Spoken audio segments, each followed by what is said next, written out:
What's going on, everybody? Welcome back to the channel, and in today's video we're going to be talking about the full first season of Agatha All Along.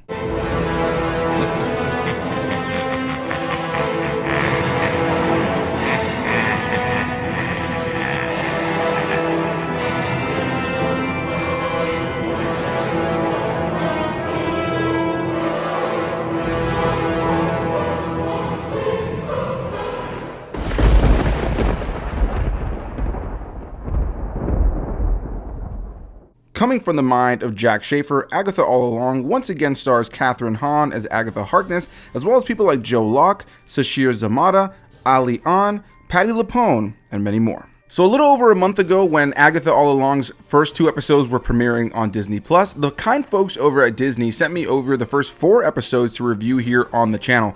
I won't sit here and regurgitate everything I said in that video, but pretty much what I had said in that video was that it very much felt like hocus pocus in the MCU. I really enjoyed the premise of the first 2 episodes, the way that it was playing off of WandaVision, the setup, but I found that episode 3 and 4 left me desiring a little bit more on a story level. I thought it was fun that the franchise was able to kind of play with various genres like WandaVision did with going through the Witch's Road and different things like that. But today we're going to do more of full thoughts on the season, because where I left off with my thoughts was that I was excited to see where it would go, but I wasn't absolutely in love with episode 3 and 4. I was curious to see where it would go, but there was just something that was lacking for me. And so now, having seen the whole show, I finished the entire season last night with the 2-episode finale. I'm happy to say that the last 4 episodes of the show for me really won me over and had me absolutely loving Agatha All Along. I still have an issue with a little bit of how they handled the middle of the season, but for the most part, I'm happy to say that I thought this was a pretty strong MCU show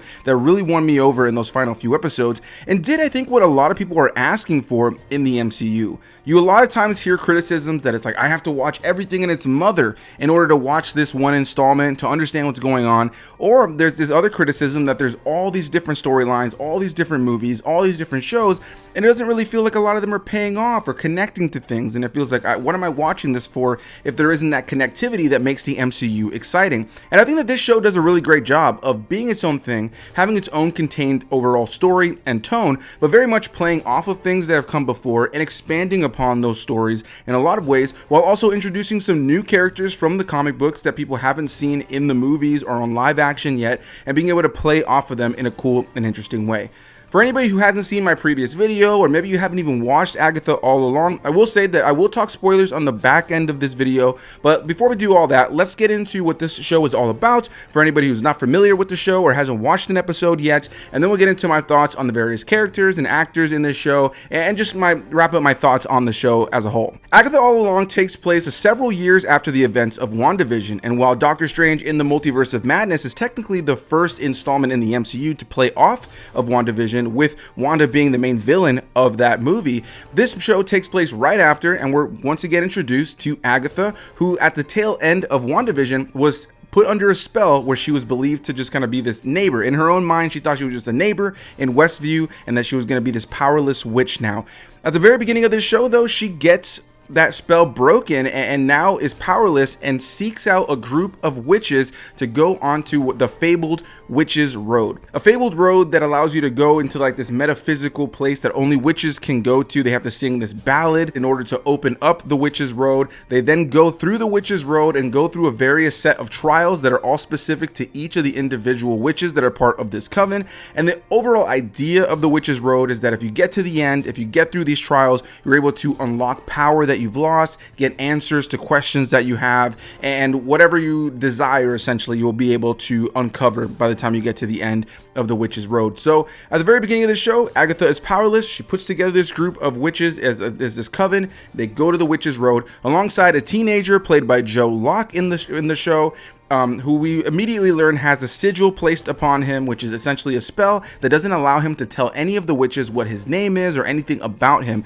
So they immediately learn that there's something special about this kid, and we'll get more into that when we get into the spoiler part of this video. But yeah, that's the base premise. You have this group of witches and this teenager who are now setting off onto this Witch's Road to try to uncover parts of themselves that they have lost. Along the way, they come across some various threats like the Salem 7, a group of witch-like evil entities that can turn into animals throughout the course of it, and a character known as Rio, played by Aubrey Plaza, who we do learn more about. And again, we'll talk a little bit more about that when we get into the spoiler section of this video. Overall, I found this to be an entertaining show. I found that the first 2 episodes, like I mentioned, were really solid. They did a really great job of setting things up, and I really enjoyed the ballad that they have to sing to go to the Witch's Road. While I do think that we sing that song maybe a little too many times over the course of the show, I would be lying if I said I didn't enjoy it. There were plenty of parts over the course of this series that they sang the Witch's Road song, and I found myself really invested. I found it to be a pretty catchy tune, I can't lie. And so, yeah, once we got into the Witch's Road, I was excited to see what they would do. I do think there's some fun to be had there, some creepy eeriness to it, and I like the fact that, similar to WandaVision, with the various trials that they go through over the course of the Witch's Road, we're able to kind of play with genres, kind of like with what WandaVision did. We're able to go into these different realms where they're wearing different outfits from different decades, and it very much gave each episode its own tone and its own vibe.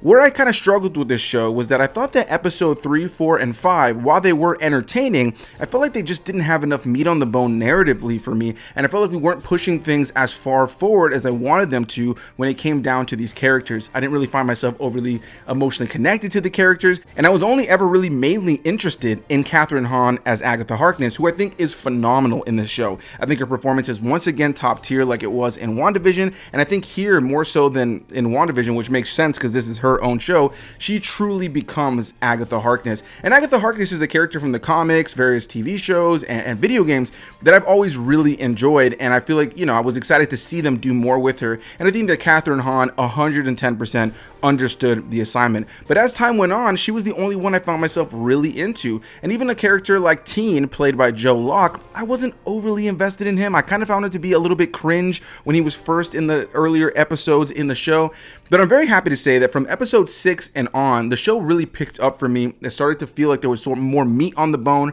in the episodes, and I think that the episodes did a great job of, again, being its own contained story, but very much playing off of WandaVision, very much playing off of the other things in the MCU, and pulling in from the Marvel Comics lore in a way where they were able to kind of tell this fun, hocus pocus-esque, Halloween-esque Marvel story that feels like it honors what's come before and sets things up for a really cool storyline for what's to come. And as a longtime fan of the comics and of Agatha Harkness from the comics and other source material, I was excited to see what they were doing here, especially when we start to get a couple more reveals around some of these characters. And as time went on, I started to find myself more and more invested in some of these witches. Now, there were a couple of them I wasn't crazy about, and we're going to get into that right now. But yeah, overall, what I could say about Agatha All Along is I do think it's a well-shot show with great performances from the entire cast, even from the characters I wasn't necessarily in love with. There's a great use of practical effects and digital effects throughout the course of the show, and I think for its shortcomings, I think that the latter half of the show does a lot narratively to recontextualize things for you when you get into the middle part of the show. And it makes you look at certain episodes differently. There are episodes that kind of play with time travel in a way. There are episodes that kind of play with flashbacks in a way that, again, recontextualized what you've already seen and gave me a greater appreciation for even the episodes I wasn't crazy about. And I think that this show, in the long run, had some fun and clever writing, especially in the back end, that really strengthened the show. And ultimately, for me, turned out to be one of the stronger MCU shows, one of those that I think is going to be more memorable simply because of its distinct tone, its vibe, and how much it kind of feels like an MCU project while also not feeling like an MCU project. At first, I kind of thought that would be a negative, but ultimately, I think it's more of a positive now that I've seen the entire season. With all that said, let's talk about some of the characters, and we'll start with Kathryn Hahn again. I think she's incredible as the character of Agatha Harkness, and I thought that her journey was great. I thought that she really showcased a character with vulnerability, whereas in that first show, WandaVision, she's a lot more of a conniving character, especially once we get the reveal that this character Agnes is actually Agatha Harkness and that she is this conniving witch who's been working behind the scenes to kind of manipulate Wanda. In this show, we get to see her at a much more vulnerable place, but that conniving version of her still kind of rises to the top in so many moments, but she finds herself in so many situations that humble her, and I think that Kathryn Hahn was able to play the nuance of a character who wants to be all-powerful and is power-hungry, but also has these broken sides of her and has these vulnerable sides. I thought she was able to capture that really well and create a really balanced character, and honestly, I'm very happy with the portrayal of Agatha Harkness. While it's very different from the versions I've seen in so many other things, scenes. I think that they did a really great job of playing the character here, or writing the character, and I think that Kathryn Hahn really understood the assignment. Joe Locke, as I mentioned, is a character of teen, and I don't want to get into the spoilers here just yet. We're going to do that on the back end, but I thought that for the most part, he was kind of cringe in the first part of the show. And as time went on, and once we learned more about his character, once that sigil is kind of expanded upon, what is it that's keeping his character secret to the rest of them? While I found it to be predictable, and I think most people kind of assumed what it was, what they do with his character in the back end, and I think his performance and the nuance they give his character on a writing level, especially with an episode that specifically hones in on him, I found myself enjoying his character a lot more. I think that Joe Locke plays the character very well as time goes on. It wasn't necessarily my first choice in my mind, but this is one of those situations of just letting something sit with you, letting you kind of like watch what's going on and see how you feel about it as time goes on.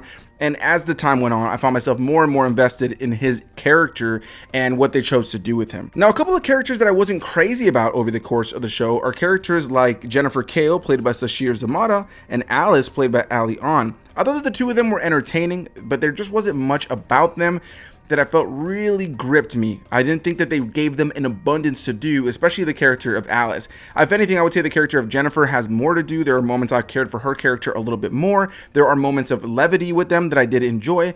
It just felt like they were there to serve a purpose narratively, more so than them being characters I really found myself rooting for over the course of the show. They were probably some of my least favorite parts of the coven of witches that we're following in this show. But one character that I feel like they really nailed is the character of Lilia, played by Patti LuPone, who is well known for being on the stage. She's a stage theater actress. She has a lot of high acclaim in that world.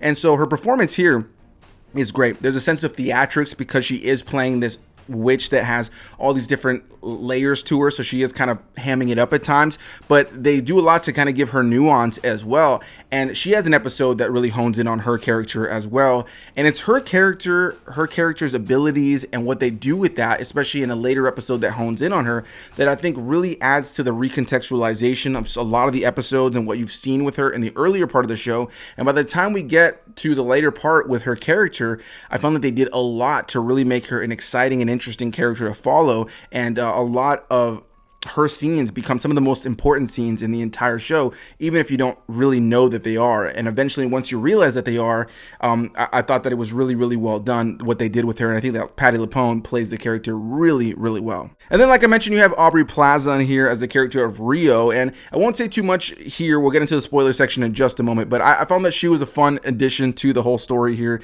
Aubrey Plaza is great at playing like this awkward, kind of silly humor, very cocky humor at times, and I think that she employs what makes her a popular actress in a lot of ways here, while also hamming it up in that MCU way as well, because she does have abilities. And so it's nice to see all these various witches, and ultimately I found that the overall camaraderie and the hesitance of the characters and the way that they played off of one another was really interesting, because witches can be conniving, they can be backstabbing, but this show does a really good job of putting all these witches that are in different vulnerable states.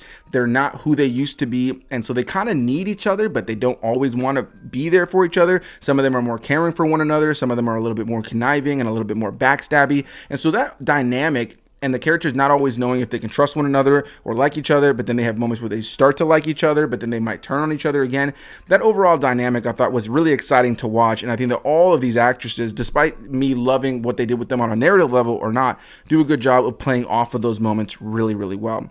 With all that said, let's get into just a couple of spoilers that I want to talk about. And the biggest ones for me, of course, are Joe Locke. Eventually we learn the teen character is Billy Maximoff, also aka in the comics known as Wiccan, the son of the Scarlet Witch. And so it was really cool to kind of get that reveal. I think most people expected that that's what was going to happen, but I thought that it was well handled, and I thought that what they did with his character and the kind of explanation around how this is Billy Maximoff, I thought was well done enough. And I think that Joe Locke did a good job of kind of flowing into that, and we get to see him in his comic book accurate costume at the end of the show, which I thought was really cool to see. Now, I mentioned that we have Aubrey Plaza in here as well, and she's the character of Rio, but we eventually learn that she's got this past with Agatha, and most notably we learn that she's the character of Death, which was really exciting to see. The character of Death is a big character in the Marvel comics, very tied to characters like Mephisto and all these different things, and so I was really excited to see what they were going to do once they announced that, and I overall